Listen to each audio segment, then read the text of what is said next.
Já estamos de volta, hein, gente? Com o nosso programa Manhã da Piedade ao vivo, viu? Bom, e antes de voltar a falar sobre as belezas naturais lá da Serra da Piedade com o professor Miguel, eu quero te fazer uma pergunta. Você gosta de café? Eu amo um cafezinho. Então tá na hora de falarmos sobre o café Riachuelo, viu, gente? Pois é, que é o puro café com grãos especiais e selecionados do sul de Minas e do Cerrado Mineiro. Gente, é um café 100% arábica. É torrado e moído artesanalmente. Deu até vontade de tomar um cafezinho, né? Então, minha amiga dona de casa, meu amigo, leve nas suas compras o café Riachuelo com o verdadeiro gostinho da roça, viu? E não é de hoje, gente, é desde 1962, há 56 anos, fazendo o café dos mineiros, viu? Onde que você encontra o café Riachuelo moído na hora, no finalzinho da Avenida Paraná, ali na virada do Move, entre as ruas Santa Catarina e Tupis, na antiga Praça 1º de Maio, fica no centro de Belo Horizonte, né? E você quer saber mais sobre o café Riachuelo? Então ligue, o telefone vai aparecer aí na sua tela, o número é o 3212-7993, 3212-7993. Café Riachuelo você já sabe, né? É o ponto alto em café. Bom, e agora vamos continuar nosso bate-papo com o professor Miguel Andrade. No último bloco nós falamos bastante das flores, da flora de uma forma em geral, né, professor? E a fauna, e os animais? Quais as espécies que nós temos morando, habitando lá a Serra da Piedade? Pois é, são muitas também. Acho que é importante dizer que a gente está fazendo um estudo agora, em parceria com o Instituto Estadual de Florestas, com membros do Conselho Consultivo do Monumento Estadual da Serra da Piedade, né, junto com a ADERE, Agência de Desenvolvimento Regional Integrado, que é uma agência da própria Arquidiocese de Belo Horizonte, no sentido de, primeiro, de fazer um diagnóstico mais aprofundado das questões naturais, né, com destaque para as questões naturais, mas vão envolver questões de turismo, ordenamento territorial, dentre outros temas, e que com esse estudo a gente vai ter certamente uma lista, para além da lista, né, o comportamento dessas espécies na região com mais detalhe.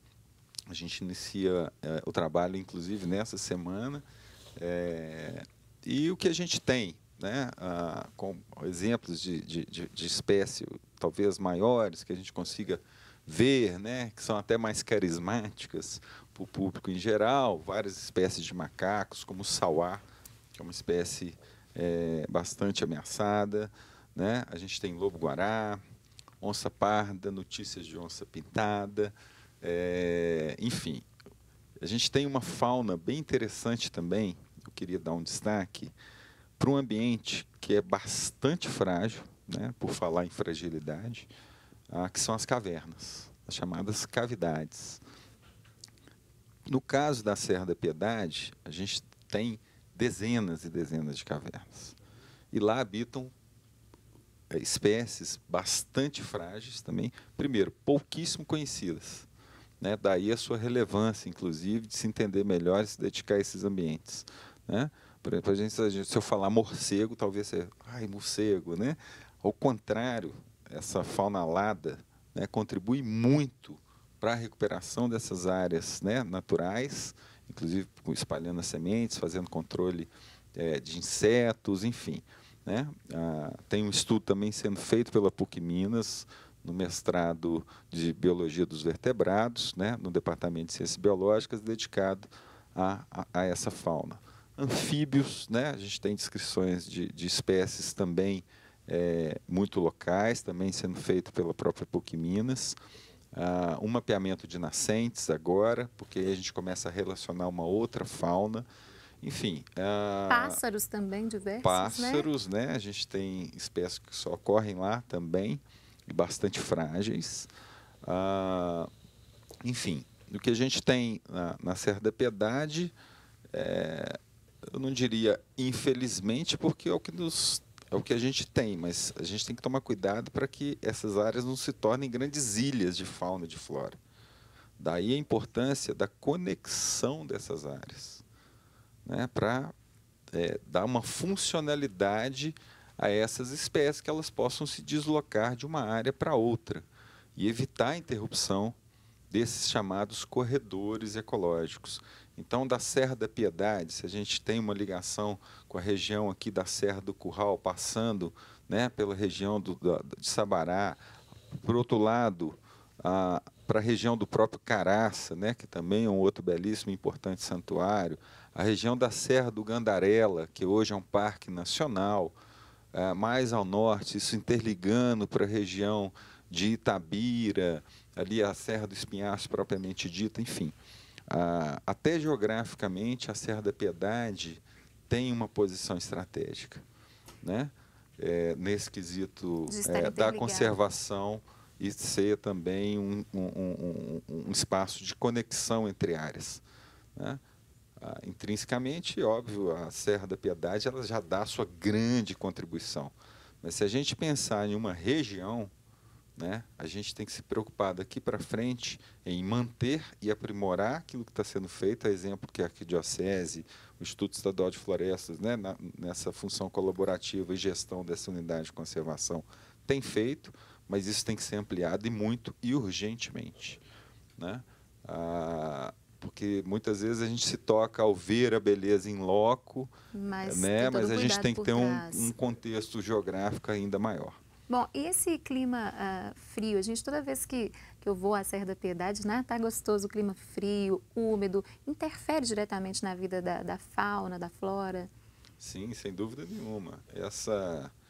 Esse microclima, né, digamos, né, no aspecto local, primeiro que a serra, né, com seus mais de 1.700 metros de altitude, funciona como uma grande barreira, né? Então, esses ventos predominantes que chegam úmidos, eles ficam retidos por um certo tempo na serra e aquilo é absorvido. No entanto, que a gente olha para o lado, mais para o lado leste, do lado sul, a gente vê uma floresta mais exuberante, que ao contrário, para o lado oeste ao norte, né? Primeiro que é mais ensolarado e essa umidade, na maioria das vezes, vem dessa região sul. Esse vento junto com esse ar úmido, né? Isso só no comportamento da própria paisagem, na natureza, se enxergando, a gente observa isso. E além das espécies em si, né? Cada espécie favorecendo da sua forma, adaptada a esse microclima de altitude que a gente tem na Serra da Piedade. E, além disso, né, o que nos favorece muito é porque a Serra da Piedade, assim como serras que tem minério de ferro, que é o caso de lá, né, funciona meio como uma grande esponja, né? Se a gente andar na serra, no alto da serra, a gente não vai ver nascentes, né? A água está sendo absorvida, as cavernas, mais uma vez, né, têm essa função também, não somente, mas a serra em si ela funciona como uma grande esponja e assim formando aquíferos e fornecendo esse serviço ambiental essencial que é a água. Eu assisti no programa, né, no início, comentando sobre a questão da crise hídrica, né? Então, são espaços como a Serra da Piedade e outros que são os guardiões desse serviço ambiental, que é a água, que é um serviço essencial. Bom, essencial. E outro ponto que eu não posso deixar de tocar é em relação à mineração. Sim. Mineração. O que causa aí para essas espécies que vivem lá na Serra da Piedade? Bom, o que Nós temos, inclusive, imagens, professor. Ótimo. Historicamente, né? Bom, primeiro a gente está falando do quadrilátero ferrífero. Isso aqui é uma imagem na mineração de uma empresa chamada AVG, que está em processo de licenciamento ambiental. Isso é muito importante dizer, porque isso é uma questão de interesse público e a sociedade deve se inteirar dessas questões e participar, né? Então, o governo do Estado está em processo de licenciamento ambiental desse empreendimento, né? Enfim, esse empreendedor que retoma essa mina com um processo de recuperação, e a gente tem discutido muito esse processo, porque recuperar tem que recuperar mesmo, né? É inerente, né? Quem gerou o impacto, o poluidor, tem que ser o pagador, né? Não pode ser a sociedade. Então, nesse sentido, e para além dele, porque nós estamos falando, existe uma discussão muito interessante que diz respeito, olha, tem um critério locacional, ou seja, o minério ele está ali, ele não está em outro lugar, então tem que se minerar ali. Eu queria destacar um aspecto, na verdade, um ponto muito forte de discussão. Ao mesmo tempo que a gente tem um critério locacional aqui recente, de exploração recente, nós estamos falando daquele símbolo que está lá atrás, que tem 250 anos, né, que é a padroeira do estado de Minas Gerais, com todos esses atributos que eu falei há pouco, de extrema fragilidade, que serve a 500 mil pessoas por ano, que é uma unidade de conservação, que é tombado pelo IPHAN, que é tombado pelo IEFA, né, que tem uma área de proteção ambiental que cuida das suas águas, inclusive municipal, é um santuário, né, e que também não tem como a gente mudar de lugar, correto? Ele também tem sua questão locacional, qual seja a importância de se manter a integridade, promover esse santuário, essa unidade de conservação, esse patrimônio que não é só dos mineiros, ele é da humanidade. Nós estamos falando de uma reserva de biosfera também, da Serra do Espinhaço, né, reconhecida pela própria Unesco, participa, o santuário participa disso, e aí a gente coloca, então, de público, né, a necessidade de se fazer uma discussão pautada nesses valores. Nesse sentido também, né, e a população, né, participar, né? Convocar a população, né, em fóruns que são, por exemplo, o próprio Conselho Consultivo do Monumento Natural, reuniões junto ao governo do estado que se tiverem, né, que são públicas, participar sempre, a exemplo, né, do Copan, e se organizar de fato para fazer uma discussão qualificada para cobrar isso da sociedade, dessa, né, questão. Professor, infelizmente nosso tempo se esgotou, mas eu vou convidar o senhor a voltar mais vezes para falarmos sobre esse assunto que é de interesse de todos nós, né? Um santuário, uma reserva onde vivem inúmeras espécies. Muito obrigada, viu, pela disponibilidade em participar do nosso programa hoje. Muito grato e que a Serra nos abençoe.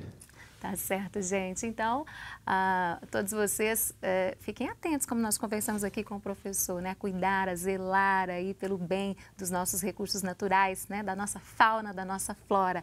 E no próximo bloco, eu deixo vocês na companhia do querido Assir Antão, que segue os próximos minutos do Manhã da Piedade. Mas eu não vou embora não, viu? Eu volto daqui a pouquinho. Então, até lá.